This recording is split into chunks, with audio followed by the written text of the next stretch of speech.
The Bible is very clear about the ramifications of using witchcraft. That means you're going to a divinator, you're going to see someone and trying to use witchcraft as a way to get results, whether it's to get to tie up, quote unquote, tie up a man to get him to be with you, to cause him to leave his wife, to tie up a woman to be with you, to cause her to leave her husband. Whether you're using those things to try to stop someone from being successful in a business, some of you are doing it to try to kill some people, kill a person.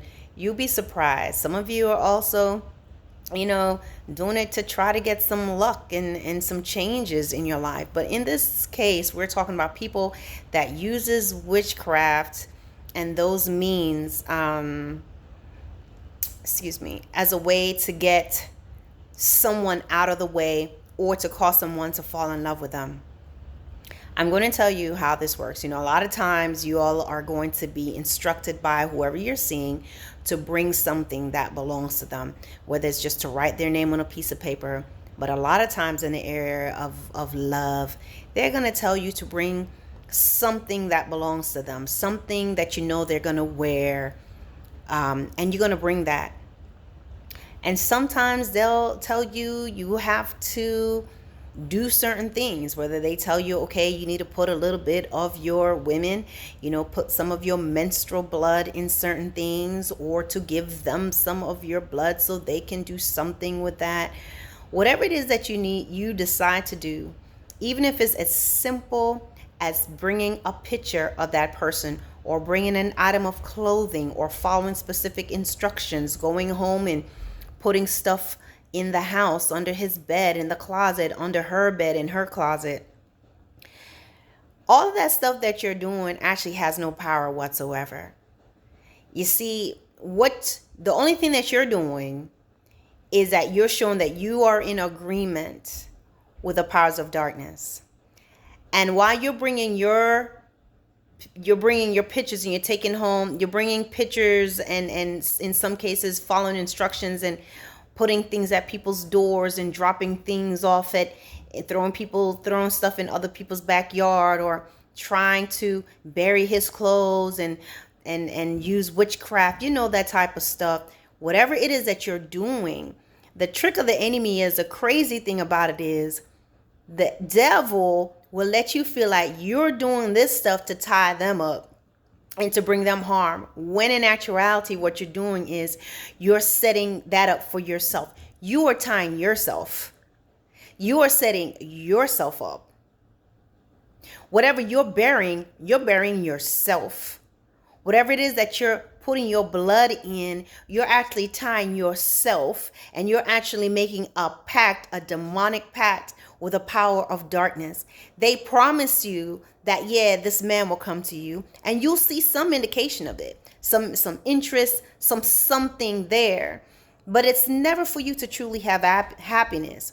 What it is something to make you see that, oh, yes, it's working, and get you even more dedicated. You're giving even more money to the person that's working this out for you.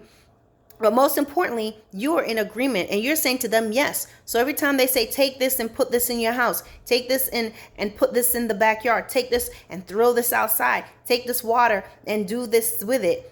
You think you're doing this for something else, and to bring that man closer to you, and to bring that woman closer to you, and to cause them to fall in love with you, and to do this and that. But what you're actually doing is you're tying yourself. A lot of times you're going to find out you're the one that's falling head over heels and going crazy over that person.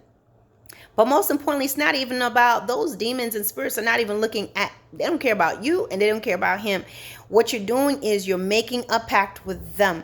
When you're trying to kill somebody, you're actually putting death on yourself, because you are the ones that's making the move in the realm of darkness. And a lot of times, sometimes witches and divinators and these individuals, they actually sometimes think they're doing the right thing, because the enemy will make them feel like they're actually doing good things. They say they're a white witch and they're not a dark witch, or they do white magic versus dark magic. So that's how the enemy will kind of fool them to say, yeah, you're doing the right things. But what I'm talking about here is those of you that's doing those things to try to bag a man, bag a woman, trying to land a man, trying to keep somebody. When you're running around and doing all that stuff, you are actually tying yourself to the powers of darkness. And you open up your home, you put your family at risk. There's certain individuals the Lord may cover, but what you've done is you've opened yourself to the demonic. That is what you do.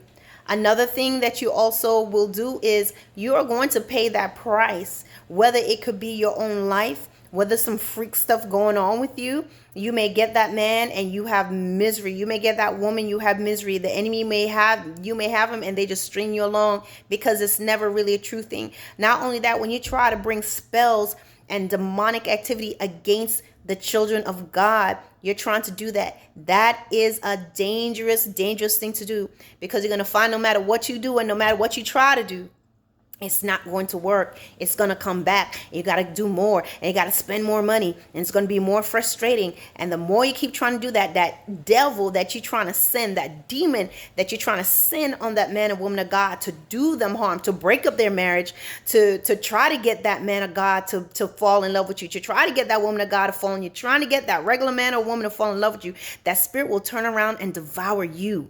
Because every time they go and they try to do this and it can't work, they have to take out that anger, that, and reciprocate in some way, or place displacement. It'll be on you. They'll look at you. They'll look at your kids. They will do damage because they're evil. They don't look and say, oh, that's just a child. You let me in, I will kill your daughter. I will kill your son. I will kill your family. I will make stuff, because it's a demon. It's a spirit. Don't play with that stuff. Evil is evil. The evil that you see manifested in people is just a small snapshot. It's actually a pretty picture compared to what truly is a root of the evil that we see displayed in people. So be careful when you're playing with that stuff. The best thing for you to do, run to God and renounce that stuff and ask the Lord to forgive you. Stop while you can. Get rid of all them little horseshoes, unicorn, rabbit heels, whatever you got going on. Get that stuff out your house. You better stop doing what you're trying to do to get that man, trying to get that woman, trying to break up those marriages, trying to break up those relationships, trying to bring people harm, trying to hurt people. It's going to come back on you. And God help you. If you're going against a man or woman of God, someone who truly loves the Lord, don't even know you're doing that type of stuff to them. You're trying to get pictures of them. You're trying to get screenshots of them. You're putting their name in little pots and doing these things. God help you. You cannot touch his anointed. And his anointed is not just, oh, a pastor. No, it's his children. Especially when they've done you no harm. It is not worth it, honey. And a lot of times, you know what? You just don't know better. You did it. You felt this was the right thing to do. Stop while you can. Ask the Lord to forgive you. I'm not saying it's just going to be easy peasy like that. Sometimes it is, because God is almighty. But stop what you're doing. Follow God's way. It brings no sorrow. All right? All right, guys.